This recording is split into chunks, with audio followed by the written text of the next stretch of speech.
Good morning, good morning. Happy Thursday morning to you, everyone, and welcome back to Morning Musings.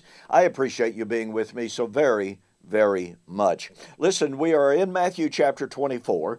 Jesus' prediction of the falling away, of the love of many growing cold, of being offended, betraying one another, a man's enemies, as Micah predicted in Micah chapter 7, would be those of his own household, and as reiterated by Jesus in Matthew chapter 10. Horrible, horrible times were coming. You know, one of the things that I hear people say all of the time, we're living in the worst times that the world has ever seen.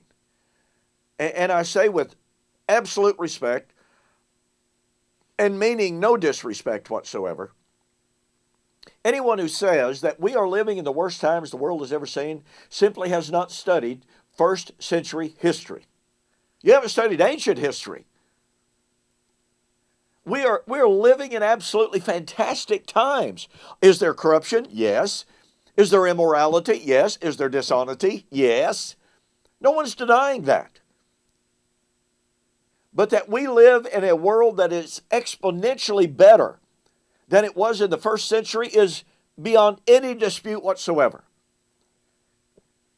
Go back and watch yesterday's video again. Okay? Now, in Matthew chapter 24, in verses 10 and following, Jesus is talking about how they, his apostles and his followers, are going to be delivered up to tribulation. Now keep in mind, please, this is part of the messianic birth pains. The messianic birth pains that would give birth to, if you please, the coming of the Lord, the judgment, the resurrection, and the kingdom. Okay? It's part of that end time narrative found in the Old Testament, and it was well recognized in the Jewish writings. Emil Schurer recognized authority on Jewish beliefs of the first century and even before, talks about the messianic pains, the messianic woes, and the expectation of what would happen in the last generation before the coming of the Lord, the judgment and the resurrection. Jesus is following that narrative exactly. Now, so he's talking about his apostles. They are going to be delivered up to tribulation. They will persecute you. They will hate you. You will be hated by all nations for my name's sake. So here, he's not talking about the Jews. He's talking about his followers. And he says, then many of whom? Those who are persecuted will be offended, will betray one another, and will hate one another. Then many false prophets will arise and deceive many. Well, I've already chronicled for you from the book of Acts in which many false prophets rose up in the early church. In the early church. Look at 2 Corinthians chapter 11. The false apostles. I think the other day I cited that as 2 Corinthians chapter 12. It's actually 2 Corinthians chapter 11. As the false prophets and the false apostles that were active in the first century in the church while Paul was alive. He had to fight them. He had to resist them. Look at the Judaizers. John said in 1 John chapter 4, many false prophets are gone out into the world. Yeah. What Jesus predicted right here was happening in the first century. And then, of course, in verse 12, and because lawlessness will abound, the love of many will grow cold. Now, I want you to notice something. I asked you to do some homework. I asked you to go to Bible Gateway and look at all of the English translations. And by the way, when you, if you didn't discover it, when you enter in Matthew 24, verse 12, and you do that search, there's a little deal there that says, look at all English translations of Matthew 24, 12. Okay? When you do that, if you did that, you will have noticed that many translations, not just one or two, but many translations render verse 12 something like this. Because lawlessness will abound, the love of most people will grow cold. The New American Standard renders it, the love of the majority will grow cold. Now here's the point. In verse 10, many simply uses the Greek word polloi. Many will be offended. Verse 11, then many false prophets will rise up and deceive many. It's simply the Greek word poloi. But in verse 12, it says, because lawlessness will abound, the love of the many, hoi poloi. And so the translators, many translators, recognize that it's not just a lot of folks here. It is the majority of Jesus' followers that would fall away. This is stunning.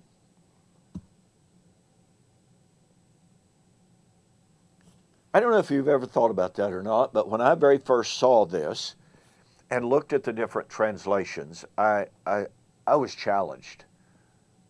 Where's the victorious church, right?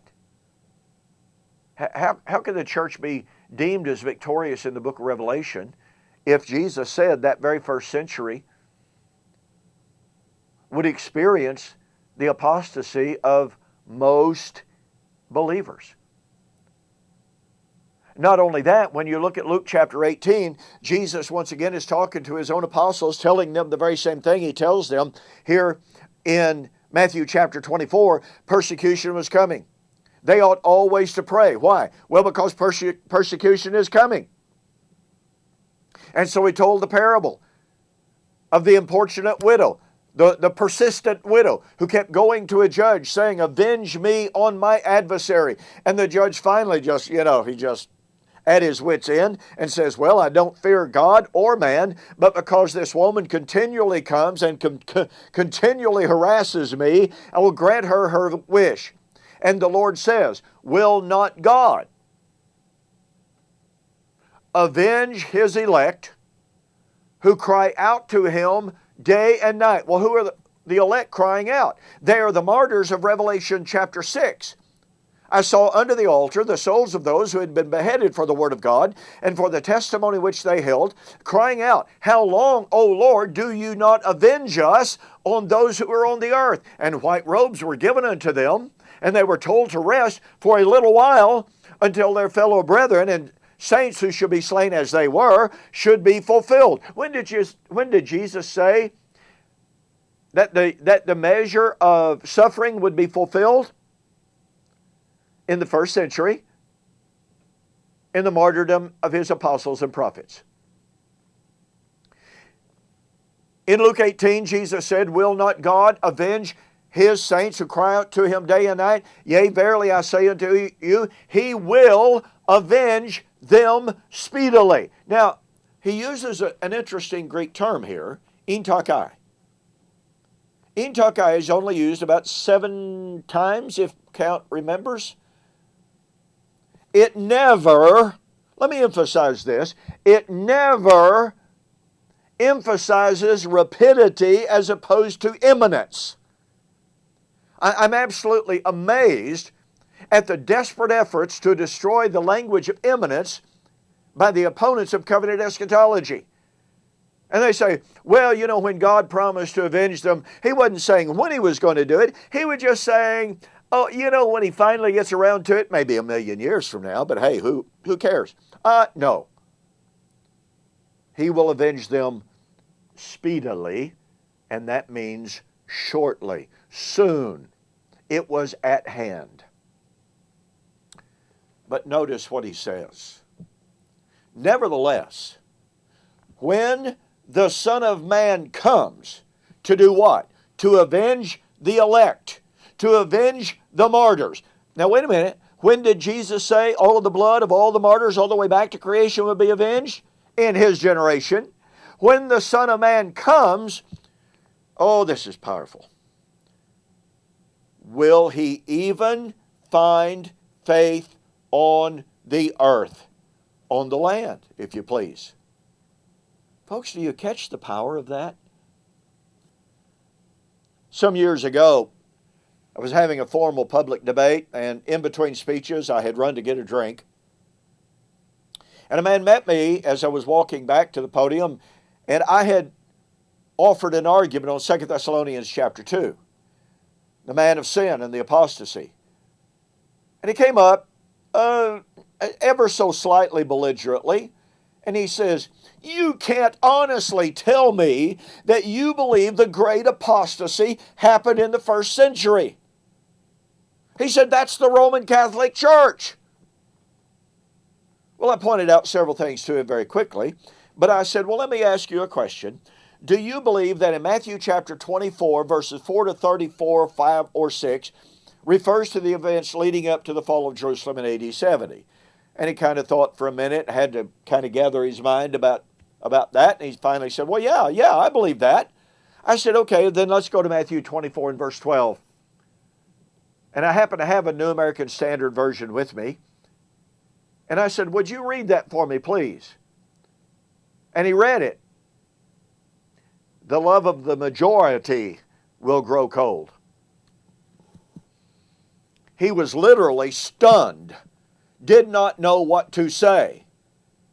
I said, now, you just told me that you believe all of that applied to the events leading up to and consummating in the fall of Jerusalem AD 70, the coming of the Lord in AD 70, right? He said, well, yeah. I said, well, Jesus said that the apostasy would involve the majority of believers. And then I took him to Luke chapter 18. And his response was, I had no idea that was in there. Well, I appreciate the integrity. I don't know whatever became of that. I don't know what he did with it. But here's the point, folks. When people say that we're living in the last generation and that we're living in the time of the great apostasy foretold by Jesus in Matthew chapter 24, with kindness, I say, they don't know what they're talking about. Jesus said that all of this would happen in his generation, Matthew 24:34. Because the time when Jesus said, will the Son of Man even find faith on the earth, is the time of the avenging of the blood of the martyrs, and the time of the avenging of the blood of the martyrs was in AD 70. That means that the time of wondering if there would be faith on the earth, the great apostasy, to use that term, of Matthew 24 and verse 12, was in the first century.